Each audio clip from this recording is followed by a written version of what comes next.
Olá, eu sou o professor José Carlos Barbieri, reitor do Centro Universitário Cidade Verde, também presidente da ACIM, Associação Comercial e Empresarial de Maringá. Estamos aqui gravando mais um podcast Poder e Educação. E hoje estamos recebendo agora o advogado, vereador de Maringá no segundo mandato, procurador do município e presidente do Conselho Municipal de Contribuintes, o nosso amigo Jean Marques. Jean, seja muito bem-vindo à nossa instituição de ensino superior, a UniCV. Obrigado, Barbieri, pelo convite. É muito bacana a gente poder estar aqui conversando com vocês também.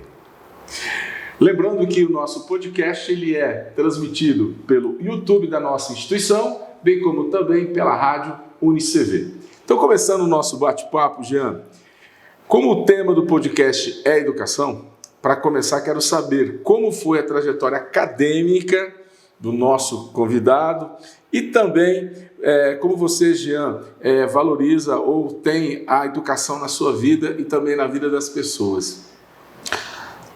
Bom, vou começar pelo final, né? Não tenho dúvida alguma que a educação transforma a vida das pessoas. Qualquer oportunidade que as pessoas tenham na vida, ela, em boa parte, na sua construção, surge da educação e ela iguala as pessoas, né? Quando você coloca toda a população com uma educação de qualidade, uma educação provida de certa forma, você vai ter as pessoas vão estar igualadas com o sarrafo para cima, né? Com boas oportunidades de crescimento. Os maiores países do mundo estão aí para provar isso. Eu fiz graduação em Direito aqui na Universidade Estadual de Maringá. Fiz também 2 pós-graduações, uma em Advocacia Empresarial, a outra em Direito Constitucional, que a segunda tem bastante a ver com a minha vida profissional, mas assim que, logo que eu me formei, eu tive a oportunidade de ser aprovado no concurso para procurador do município, e lá vão-se alguns anos nessa carreira da advocacia pública. E você como procurador, já que está falando de procuradoria, você como procurador do município de Maringá há 16 anos, como foi assumir este cargo tão jovem? Foi um sonho, algo planejado? Conta pra gente como foi isso. Barbieri, quando eu fiz a faculdade, né, como todo jovem que entra muito novo, eu entrei na faculdade e passei no vestibular no meio do terceirão. A gente ainda não sabe exatamente dentro daquela profissão que a gente vai seguir, ainda mais no direito, que você tem inúmeras profissões, né? O natural é ser advogado, mas você tem várias carreiras públicas relacionadas e durante o curso você vai mudando a sua opinião, né? Hoje penso em ser promotor, penso em ser delegado, penso em ser auditor da Receita, penso em ser advogado. E eu me apaixonei pela advocacia, mas também gostava muito da atuação estatal. E aí a advocacia pública, as carreiras de procuradoria passaram a brilhar para mim, né? E eu tive daí a oportunidade, logo após, né? Eu me formei, na nossa época a gente ainda não podia fazer a OAB no final da faculdade, tinha que primeiro colar grau para fazer a prova da OAB, fui aprovado na prova da OAB e, na sequência, fazer o concurso público, né? E, sendo aprovado, um dos mais jovens, o mais jovem aprovado naquele concurso, salvo engano, o mais jovem também a ter entrado na procuradoria, até hoje estamos lá, fazendo esse trabalho em prol da cidade de Maringá, defendendo a cidade de Maringá. Então quer dizer que sempre existiu esse desejo de servir a comunidade. Por ter esse desejo que você se candidatou em 2016 para ser vereador aqui em Maringá? Veja só, isso foi uma coisa interessante, porque a matéria-prima do meu trabalho são as leis, Constituição da República, as leis federais, estaduais e principalmente as leis municipais, que é a maior parte do tema que a gente discute, tanto na parte consultiva, nos pareceres, quanto na parte judicial, tem como uma matriz de discussão leis municipais. E a gente via as carreiras de procuradorias municipais estruturadas no Brasil, elas são muito recentes, né? Maringá não foi diferente disso. Aqui as carreiras, basicamente, o meu concurso foi o primeiro grande concurso de procuradoria da cidade de Maringá, tinha tido um há uns 10 anos antes, mas não tinha se contratado muita gente, então se estruturou a partir daquele momento. E a gente tinha algumas deficiências nas leis municipais, né? Leis que, embora existisse no plano material, estivessem vigentes ali, elas contrariavam de algum modo a Constituição Federal, tinha jurisprudência já muito pacificada contra ela, e a gente tinha dificuldade, porque a gente entendia muitas vezes que o contribuinte tinha razão, o munícipe tinha razão, mas a lei municipal estava errada. E ali, naquela época, a gente ainda não conseguia ter uma força para demonstrar isso para os vereadores ou enfim, para que aquela lei fosse ajustada. Então, nasceu esse desejo de, já que a gente não estava conseguindo, como operador do direito ali dentro, modificar as leis, modificar na origem, como legislador. Então, a origem de tudo isso foi a partir daí, e deu certo, né? Nossa primeira candidatura, primeira campanha, nos elegemos, pudemos fazer ali grandes transformações na parte da desburocratização, que é uma das coisas que eu defendo. Eu acho que o Estado ele existe para atuar nas áreas essenciais, um Estado menor e mais eficiente, né? E que você possa deixar que as pessoas e as empresas elas tenham facilidade para trabalhar, gerar renda, gerar emprego. Perfeito. Depois de reassumir como vereador este ano, por que decidiu não concorrer mais às eleições para o município de Maringá? Veja só, em 2016, na minha primeira candidatura, eu fiz um compromisso com o eleitor de, sendo eleito, disputar uma única reeleição, né, na sequência, seguida. E nas eleições, fui eleito, e nas eleições de 2020 seria então aquela reeleição, e eu reafirmei esse compromisso. Falei, olha, não é porque eu fui eleito e agora eu mudaria isso. Então eu reafirmo os compromissos que eu fiz há 4 anos de, se for reeleito agora, não disputo novamente a reeleição de 2024, né? Porque a gente entende ali que você pode contribuir em algum momento, você vai fazer o seu trabalho, talvez as coisas mudem no futuro e lá na frente tenha uma nova oportunidade, mas realmente 4, 8, 12, 16, 20 anos, naquele período todo seguido, me parece que estaria um pouco exaustivo. E aí, em 2020, eu disputei a eleição reafirmando esse compromisso. Naquele primeiro momento, a gente não acendeu ali a cadeira, mas houve uma pendência da eleição que, infelizmente, demorou um bom tempo para ser julgado pela Justiça, mas que, quando foi decidido aquilo, que reconhecendo lá uma certa situação de uma fraude, determinou-se a recontagem de votos sem aquela candidatura, aquela chapa, e a gente foi reeleito, foi declarado reeleito, né? Então, veja, eu não entrei como um suplente no lugar de alguém do meu partido, eu entrei como reeleito, tanto que o nosso partido passou a ter 2 cadeiras. E uma vez reeleito, ainda que não tenha sido no mandato todo, isso me incomodou um pouco no sentido de a gente fez um compromisso. As pessoas diziam, mas você fez esse compromisso para 4 anos, né? Eu falei, olha, isso não foi falado, né? A gente fez o compromisso. E se agora eu for justificar qualquer coisa e disputar novamente a reeleição, e a gente tinha recebido convite de partidos para disputar a reeleição, existia um anseio de alguns grupos que nos apoiam, e a gente vinha trabalhando isso. Mas daí, a partir desse momento, a gente teve que repensar tudo isso, no sentido de que, olha, não dá para relativizar. A gente fez um compromisso. A pessoa que votou em mim naquela eleição, ela votou sabendo daquele compromisso. E na política não existe um contrato. Você não assina um documento que pode ser executado judicialmente. Se você não cumprir, você vão executar e o juiz vai mandar você sair. Isso não existe. O que existe é aquilo que antigamente se falava de fio do bigode.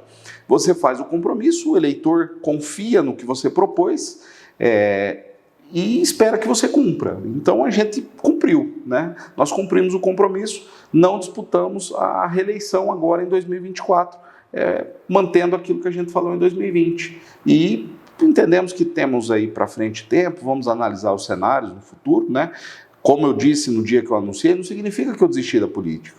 Significa que eu estava cumprindo o meu compromisso com o cidadão maringaense, não só com o meu eleitor, mas com todas as pessoas que eu representava ali também, e naquele momento não disputaria mais uma reeleição, né? E aí vamos ver para frente como ficam as coisas. Então você colocou em primeiro lugar os teus princípios, o que você tinha prometido, e não o que diz muito que o brasileiro tem memória curta, que muitas vezes você vai perguntar para o brasileiro, quem você votou na última eleição, ele nem lembra.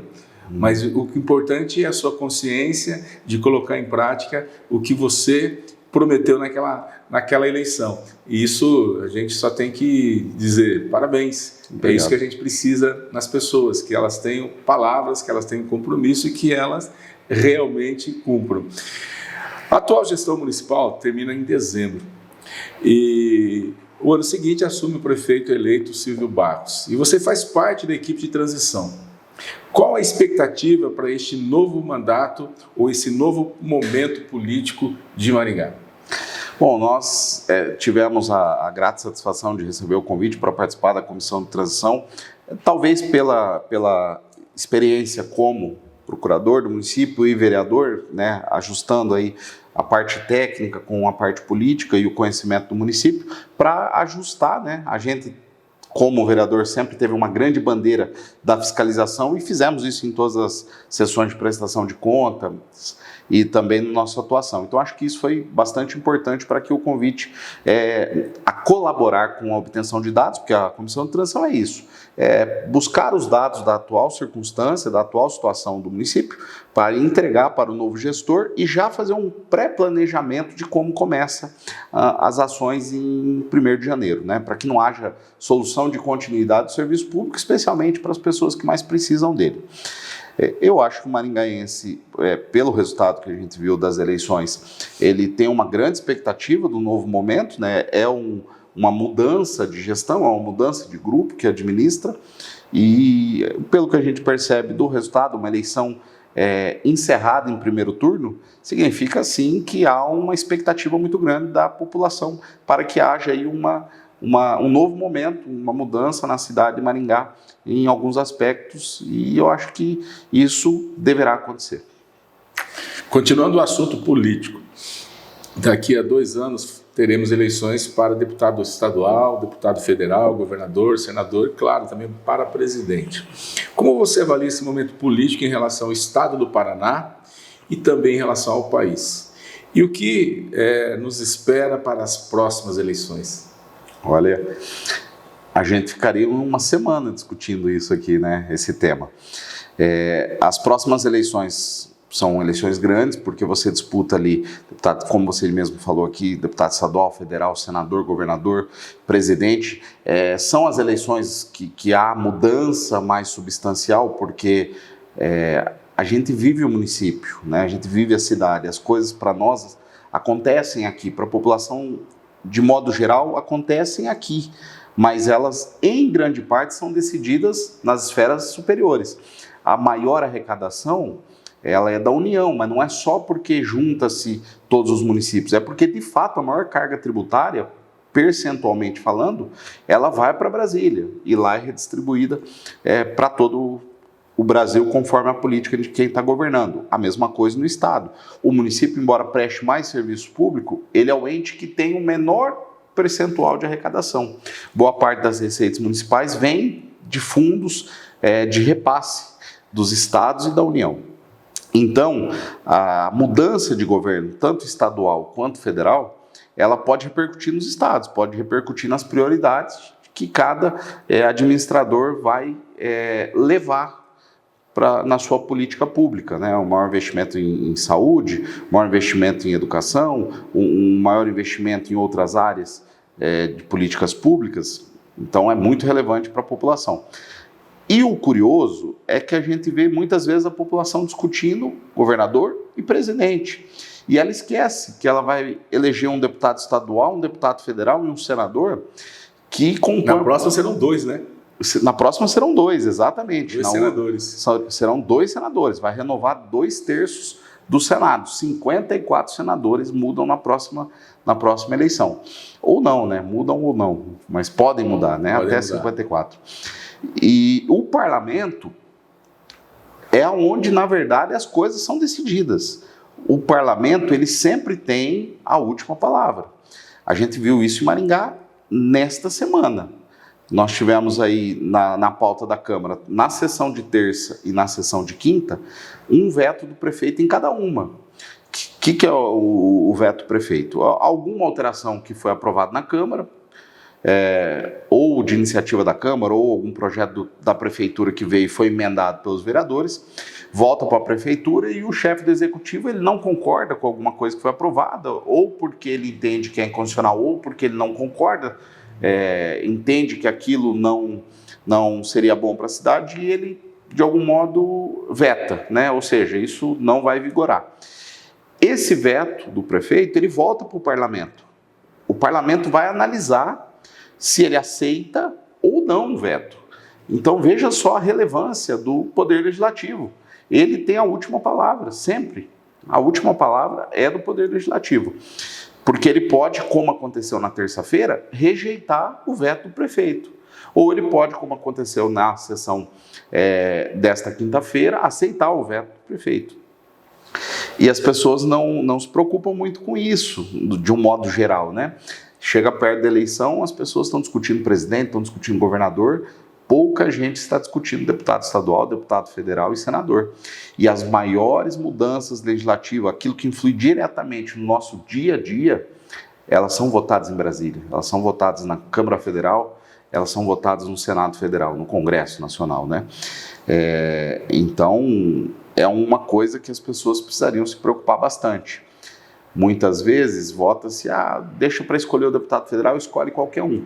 É esse deputado que vai votar o Código Civil, o Código Penal, leis comerciais, é ele que vai definir muita coisa da vida da pessoa física e da pessoa jurídica. Então, quem tem uma empresa, boa parte das coisas são discutidas lá. Reforma tributária, que foi aprovada recentemente, a gente nem sabe ainda, porque o que nós analisamos é que os estudos que foram apresentados não foram assim, estudos muito profundos, e eu particularmente, essa é uma opinião pessoal minha, eles criaram uma alíquota pequenininha de 0,1%, que algumas pessoas falam, por que criar essa alíquota?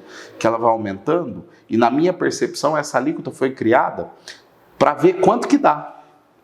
Eles criaram uma alíquota minúscula, que não vai fazer tanta diferença no bolso das pessoas, mas para saber o seguinte, quanto que esse novo modelo tributário pode arrecadar? É suficiente para compensar o que deixou de existir? Ou é muito mais, ou é muito menos? Então, veja só, mudaram todo um sistema tributário do Brasil e me parece que sem muitos estudos sobre aquilo. Então, a importância da próxima eleição, não só pela quantidade de cargos, mas pela relevância desses postos é muito grande. E aí nós temos uma situação que, será que nós teremos uma eleição novamente polarizada? Será que nós teremos uma eleição um pouco menos polarizada?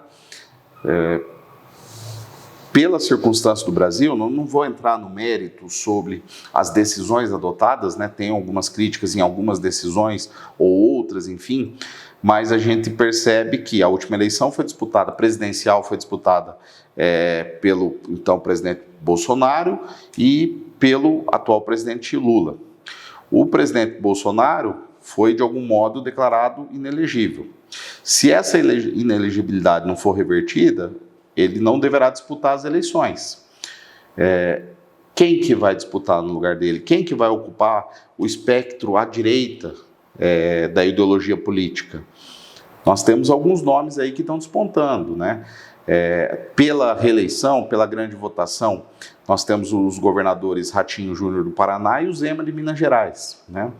2 colégios eleitorais grandes, 2 governadores que tiveram amplo apoio nas suas reeleições, disputadas e vencidas em primeiro turno, e que podem ocupar um aspecto. E temos o governador Tarcísio de São Paulo, que está em primeiro mandato. Será que vai deixar a chance da reeleição para disputar a presidência, que é uma eleição talvez mais difícil para ele?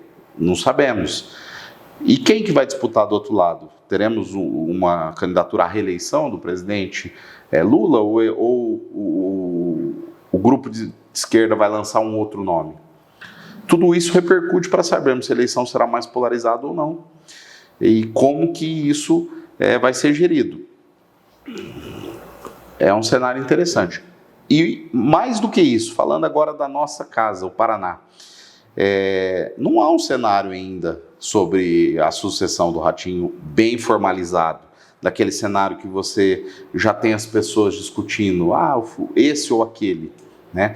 Nós sabemos que existe uma preferência do Ratinho por um candidato, salvo engano, deputado estadual, e há outras figuras políticas colocando o nome, tentando ali ver o que vai dar, né, para disputar as eleições. Então tem muita coisa para acontecer no Paraná. Agora, uma coisa eu te digo, em aspectos gerais, a gente não pode dizer que já começou a eleição, porque algumas cidades têm segundo turno ainda, né? Especialmente Curitiba, o maior colégio eleitoral do estado. Londrina, Ponta Grossa. Grandes cidades, que naturalmente são as cidades que têm segundo turno. Outras não terão, Maringá, Cascavel, Foz do Iguaçu, a eleição já foi definida no primeiro turno, mas o colégio de Curitiba é um colégio muito relevante pela quantidade de eleitorado e terá segundo turno. O mais interessante é que a disputa em Curitiba é uma disputa entre dois candidatos que se dizem e se figuram à direita. Isso pode significar muito dentro do cenário político do Paraná, um estado que tem se posicionado há muito tempo à direita, né? Pelos seus últimos governadores aí. Mas é um cenário todo nebuloso ainda. O que eu posso ter certeza é que na segunda-feira começam as campanhas, ou melhor, as pré-campanhas internas para a disputa do Palácio do Iguaçu no estado do Paraná. Perfeito. Mudando um pouquinho de assunto, quando eu estava falando do teu currículo, você é presidente do Conselho Municipal do Contribuinte. Seria interessante você explicar o que é, qual o papel, como que as pessoas foram eleitas ou nomeadas para estarem lá, porque muitas das pessoas não conhecem e em muitos municípios não tem o que nós temos aqui. Isso. Eu fui presidente do Conselho de Contribuintes, né, quando eu tive que me afastar para assumir a cadeira na Câmara, então não sou mais presidente, mas o Conselho de Contribuintes existe na esfera federal, mais conhecido como CARF, pela sigla, na esfera estadual, aqui no estado do Paraná, e em algumas cidades, né? Não existe em todas elas realmente. Ele é um órgão de julgamento de segunda instância dos processos administrativos tributários. Então você tem lá alguma atuação da fiscalização econômica, da auditoria tributária com relação ao contribuinte. O contribuinte, de algum modo, não concorda com aquela autuação ou com aquela discussão, ele impugna. Tem uma decisão de primeira instância, que é geralmente da Secretaria de Fazenda.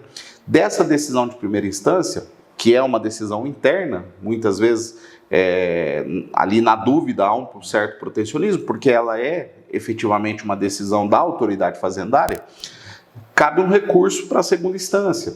E esse recurso, hoje, na cidade de Maringá, ele vai para o Conselho de Contribuintes, que é um conselho formado por 7 pessoas, inicialmente paritário, no sentido de que nós temos 3 contribuintes e 3 membros da Fazenda para julgar, e aí, eventualmente, se ocorrer um empate, o desempate é dado pelo voto do presidente. O presidente só vota no caso de empate, né? Ele conduz as sessões, convoca, pauta os processos, mas ele vota só no caso de empate. E são formados por 3 contribuintes, um membro da OAB, um membro do Sincontábil e um membro da ASIM, indicado por essas entidades. E 3 membros da Fazenda, dentre procuradores ou auditores tributários.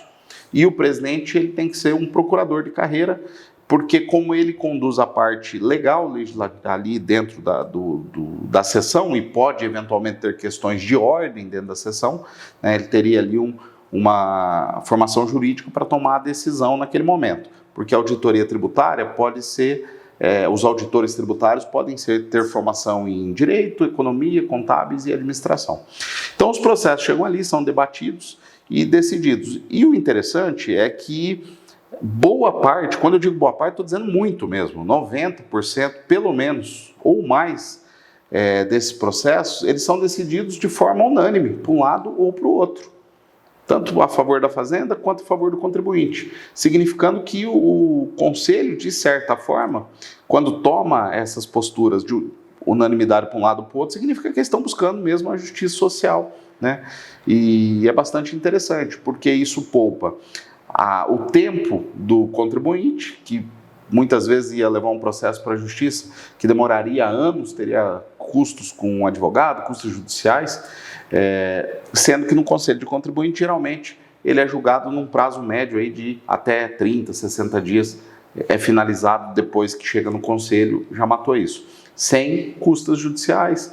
É importante que o contribuinte tenha sim um advogado, mas ele vai estar atuando na esfera administrativa, então também é algo mais barato, mas não há necessidade também. Nós julgamos questões que o próprio contribuinte se defendeu, questões que o contribuinte, com pouca instrução, inclusive, se defendeu ali mostrando o documento na hora e a sessão foi suspensa para a gente analisar aqueles documentos e, nesse caso, por exemplo, foi provido o pedido do contribuinte, demonstrando ali a busca da justiça social, né, a justiça fiscal, e entendendo que, assim, o Estado tem, obviamente, a questão tributária, ele precisa cobrar os seus tributos para custear os serviços que ele oferece, mas ele tem que ser justo também. Muitas vezes o contribuinte tem razão naquilo que ele está falando e, por algum motivo, não foi acolhido no primeiro momento.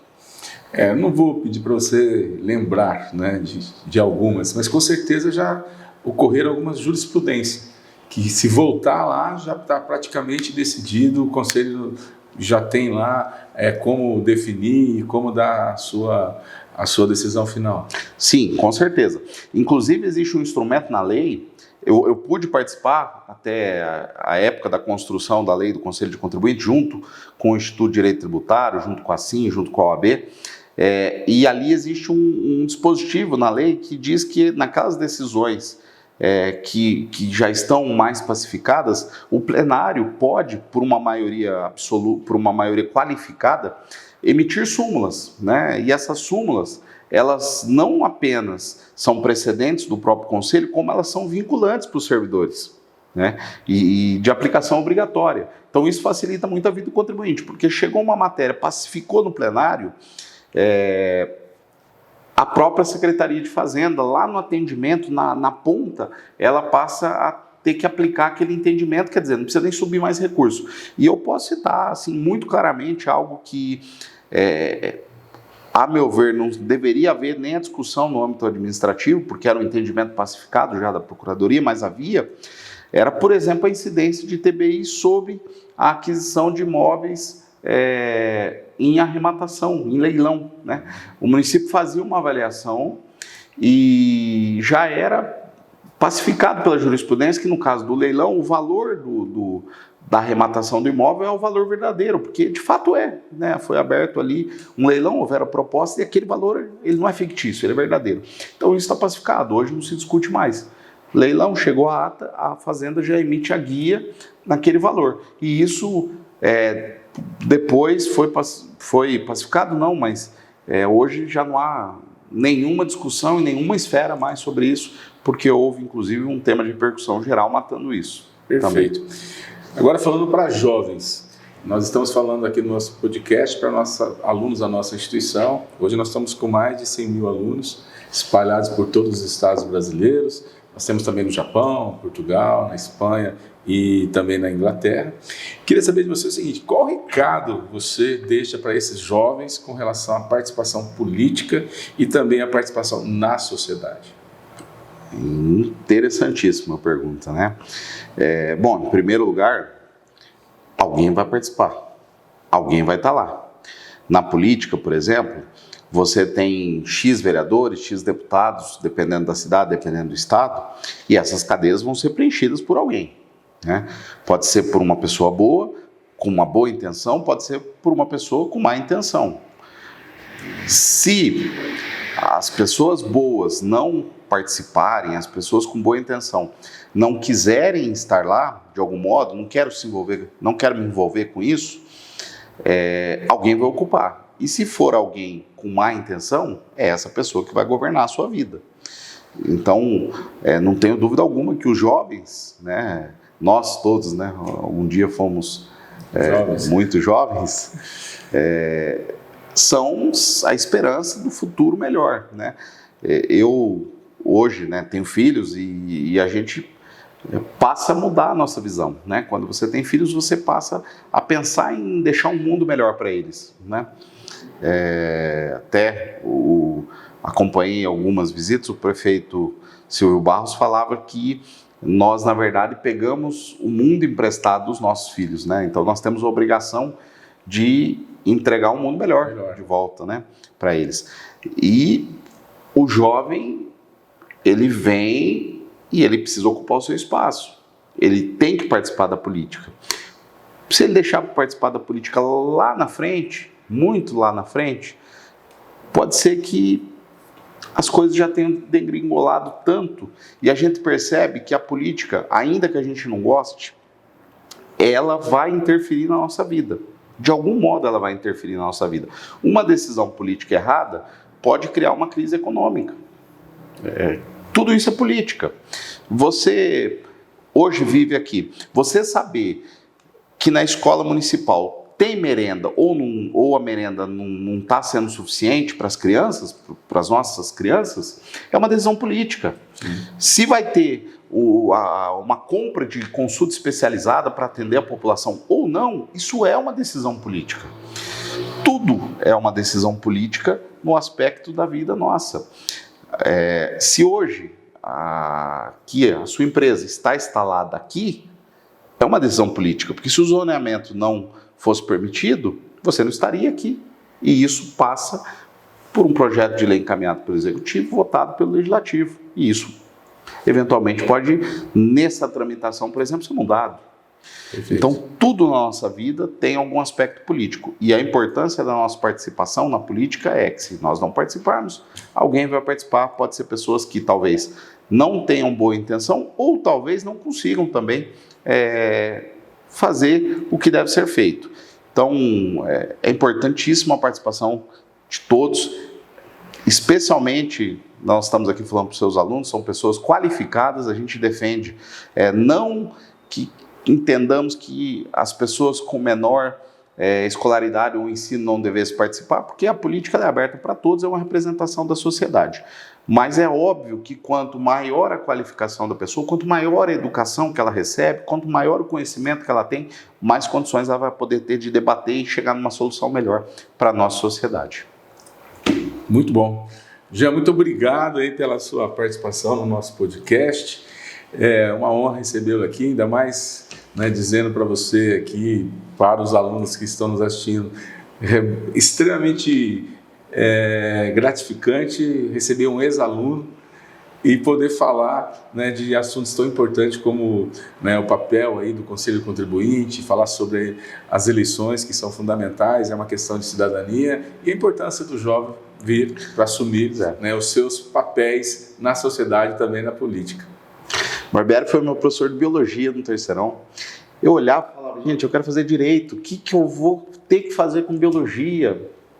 Mas estávamos lá estudando e veja só, na Procuradoria eu lidei com direito ambiental, na Câmara eu lidei com ecossistema. Então veja só que tudo na nossa vida em algum momento pode ser utilizado e tem importância.